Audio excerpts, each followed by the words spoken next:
didn't think my mind was fractured. I thought I was informed, convicted, awake.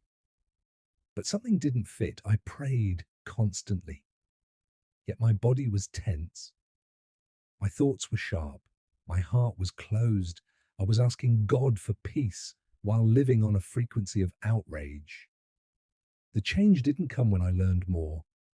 It came when I became quieter, when I stopped needing an enemy to know who I was.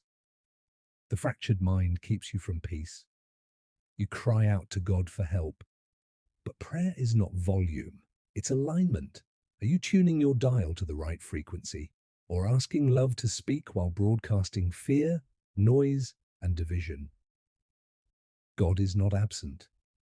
The signal is constant, but a scattered mind cannot receive what a coherent heart is meant to hear. Peace does not arrive by force. It emerges when the mind quiets, the heart opens, and the whole being comes into agreement. We've built a virtual prison, everyone staying in their zone, us versus them, though no one can clearly name who they are. Certainty can feel righteous while simply being fear with a narrative, an imagined enemy carrying the weight of our unease. Here is the truth. The words you use are binding you to your old life. The power of life and death is in the tongue, not as superstition, but as alignment. Words shape attention. Attention shapes perception. Perception shapes reality. Are you wielding your sword, an anagram of words, with precision and care? Or are you cutting the very bridge you're trying to cross?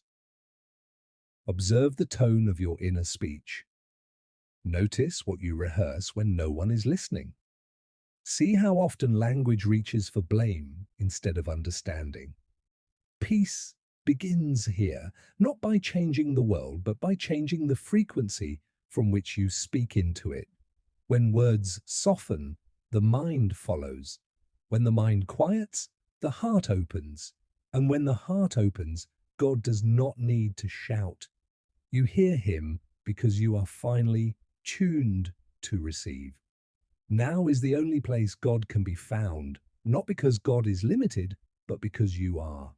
The past exists as memory, the future as imagination. Useful servants, terrible homes. Peace lives in neither.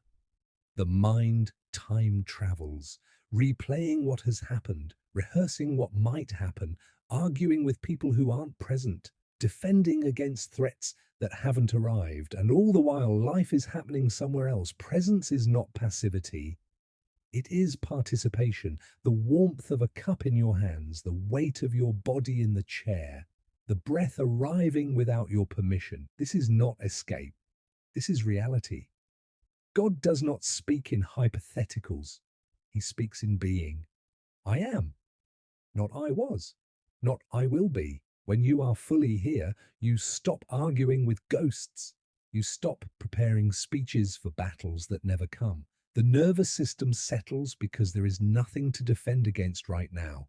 This is the nectar of daily life, like not in grand moments, but in ordinary ones, fully inhabited.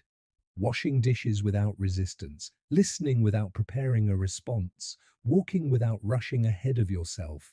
Presence gathers the scattered self, returns the mind to the body to the breath to God.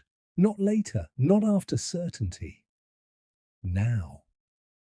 And the paradox is this: when you stop trying to secure peace in the future, peace reveals it was already here, waiting for your attention.